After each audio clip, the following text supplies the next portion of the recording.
I'm going to tell you guys how to make this messy raised bed and make it and regenerate it and make it ready for planting again. And surprisingly, it's super simple. As you can see over here, this whole place used to be full of soybeans, and it was with all the weeds and different types of plants. So it might feel like you might feel bad that you're removing the plants, but you have to do it because the plants won't be producing as much anymore, and it would be a better idea to get One eternity later. Not now, Pepper. Anyways, it would be a better idea to get the soil ready and plant now so you can get more harvest later. Right now, to show you guys an example on how to do it, I'm going to be taking this area and I'm going to get it ready to plant garlics in it. So first, what you want to do is you want to remove everything that you have. If you have lots of weeds over here, just pull them and throw them in the compost. But in my case, we have amaranth and I still want to use this, so I'm going to harvest it all. I just finished harvesting all of the amaranth, and I forgot to include it in the first part, but if you have a few plants that you do want to save and you don't want to throw away or dig out, then you can just transplant them into a pot and overwinter them so they can stay during the winter. Now all I'm going to do is remove the few weeds that are in this bed. They're very few. Now that I've removed almost all of the weeds, a few of these smaller saplings of amaranth are fine. So you can see I'm going to be planting from here to that plant. So what you want to do now is you want to take your trusty shovel, and since this is a no-till method, you don't want to be turning the soil over, and the soil is already pretty loose, as you can see. After you pull all of the weeds and stuff out, the soil is already a little loose. So what I like to do is, in some areas where the soil is really compact, just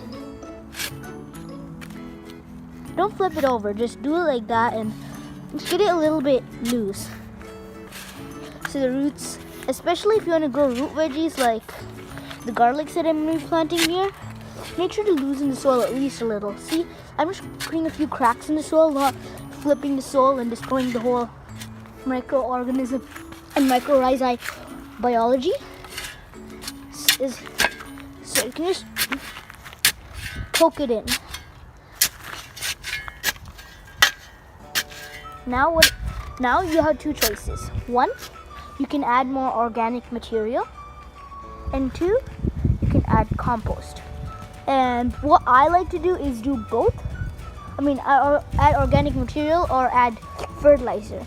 I like to do both, but in this case we actually don't have any compost. So what my plan is just to add some fertilizer, and this is actually pretty good soil because I just added it last year, so the compost and the organic matter shouldn't be too bad yet, so that's why it's not compressing down as much. So all I'm going to do is grab some fertilizer and sprinkle it on. So you might have seen me using azomite in my last video. I'm just going to use this mineral rich powder, organic powder. So this is made from ashes and different geysers and stuff, and it's full of minerals, so just a little can refresh your soil's minerals intake. Especially if you have an organic garden, it's a good idea to put it in a little bit of azomite if your fertilizer doesn't really have too many minerals, because inorganic fertilizers have lots of minerals in them because they are salts, and salt is a mineral. But organic fertilizers are usually made out of organic matter, and organic matter doesn't have too many minerals. So adding a little bit of minerals helps the plant get a few of those nutrients that nobody really talks about. So that's a little bit of that. That's actually very little.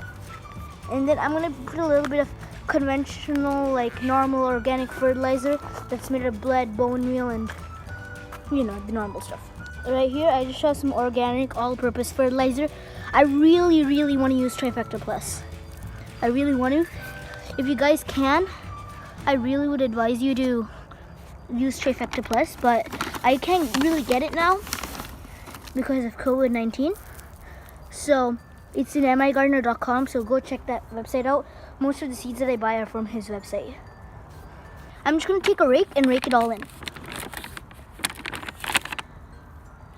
At this point, you also want to add organic matter if you have any. In the other raised bed that I showed you, I added some coffee grounds, but I don't really think I'll be needing too much of it, as I said before, because I just added compost this year, and these raised beds were made this year. Plus, I'm going to be adding some garden mulch and some grass cuttings over inside it on top of it as a mulch, so that's going to decompose and make more organic matter. Plus, this whole place used to be wood chips before they decomposed into compost. So it's already full of organic matter, so I don't really need to add too much.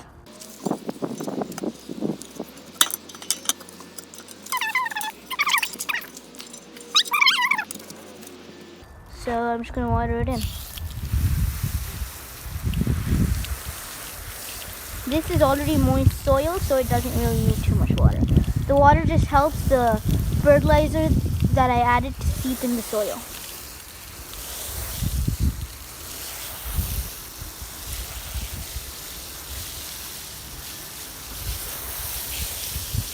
Thank you guys for watching my video. Please cultivate that like button and subscribe if you haven't done so already.